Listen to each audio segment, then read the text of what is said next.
Heel veel liefhebbers die toch nog veel spullen in de kast hebben. En bij oude fietsenzaken waar nieuwe oude voorraad weer tevoorschijn komt. En dan kom je dit tegen.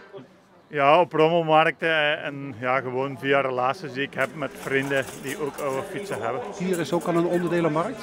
Maar als je in het buitenland komt, dan zijn ze 10, 15 keer zo groot. En daar is alles nog te verkrijgen. Dus in Italië is het mega groot een onderdelenmarkt. Ja, je moet wel een beetje zoeken naar hetgene wat je past. Ik ben niet de fietslengte, ik heb ook niet het fietspostuur, dus ik heb het grootste maatje wat er is.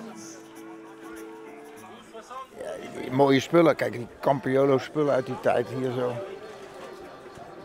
Ja, dat is in de tijd dat ik ging fietsen natuurlijk. Hè. Dus dat is allemaal mooi om te zien. En, ik heb er zelf ook nog wel heel wat spullen thuis. Alleen, ja, je moet vooruit. Ik ben ook een beetje aan het opruimen thuis. Als je minder ruimte krijgt. En denk je, ja, wat moet ik ermee? Maar ja, je kan het ook niet weggooien. Dus...